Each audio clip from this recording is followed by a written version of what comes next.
di mana suara pejuang-pejuang Melayu Bumiputera dalam kerajaan sekarang yang tidak kelihatan memperjuangkan nasib ratusan syarikat Bumiputera ini.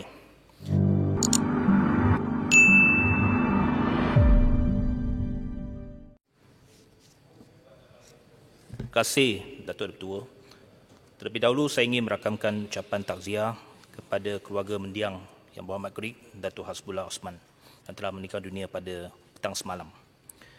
Datuk Ketua, dalam pembentangan belanjawan 2021, 15 bilion ringgit Malaysia telah diperuntukkan untuk pembangunan infrastruktur pengangkutan seperti projek Lebuh Puan Borneo, landasan berkembar elektrik Gemas Johor Bahru, landasan berkembar Lembah Kelang fasa pertama dan lain-lain lagi.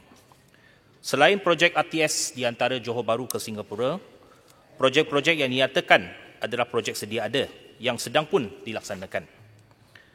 Projek infrastruktur pengangkutan memang penting dan boleh merancangkan sektor pembinaan, lebih-lebih lagi dalam keadaan ekonomi yang merundum pada ketika ini.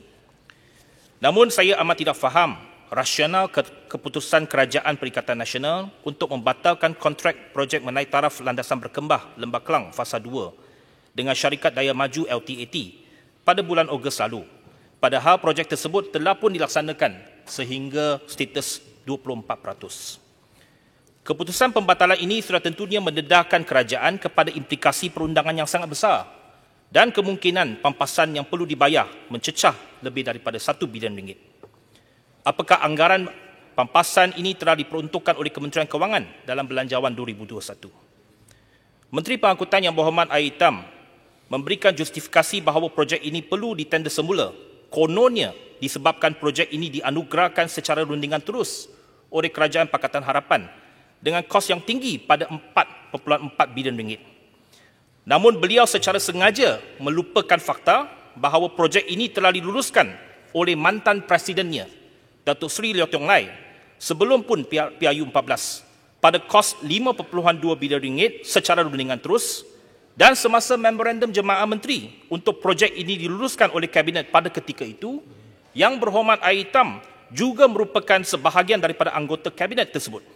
Bukankah ini hipokrasi pada tahap yang tertinggi?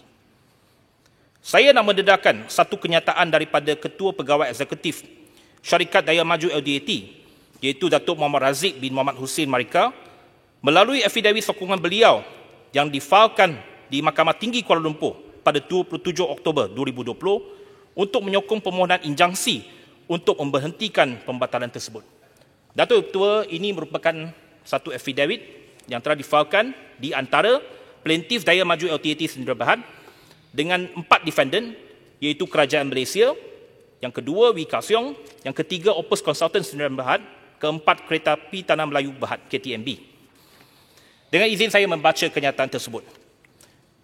I aver that the real reason of the delay and or refusal of the second defendant, merujuk kepada Wee Ka Siong, to execute the revised contract within the stipulated time was due to the fact that the second defendant had the ulterior and improper intention and or motive to injure the plaintiff, Daya Maju LTAT, by terminating or cancelling the contract between the plaintiff and the first defendant, Government Malaysia.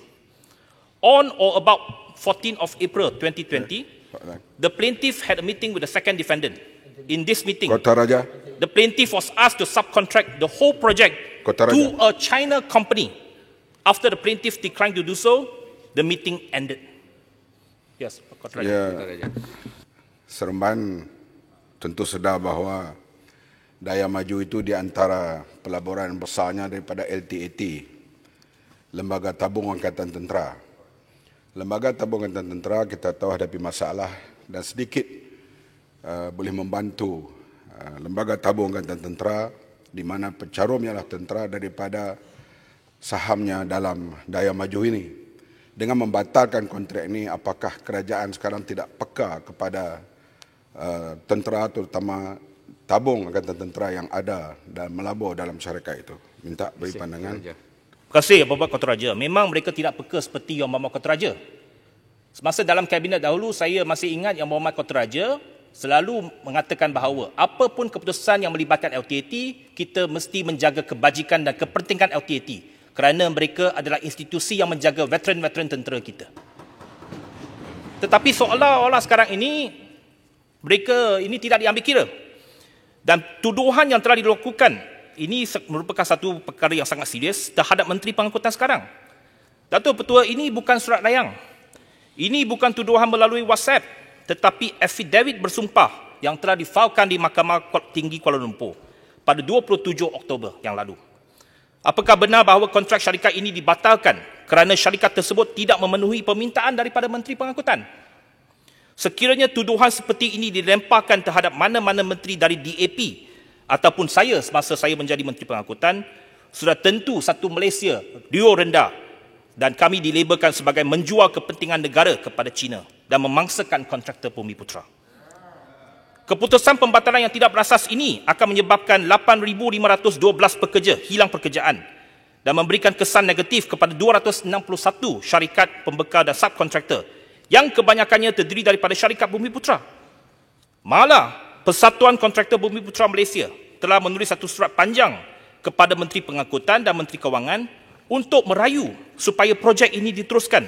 Tetapi suara rayuan mereka seolah-olah tidak kedengaran di Putrajaya. Di mana suara pejuang-pejuang Melayu Bumiputra dalam kerajaan sekarang yang tidak kelihatan memperjuangkan nasib ratusan syarikat Bumiputra ini. Saya menyeru Yang Amat Berhormat Pago supaya menyiasat secara mendalam perkara tersebut dan mengambil tindakan yang sewajarnya. Jangan lupa bahawa Yang Amat Berhormat Pago dan ramai menteri sekarang, termasuklah Gombak, Ampang, Arul Gajah, Titi Wangsa, Indra Mahkota, bersama-sama membuat keputusan meneruskan projek tersebut dalam Kabinet Pakatan Harapan yang terdahulu.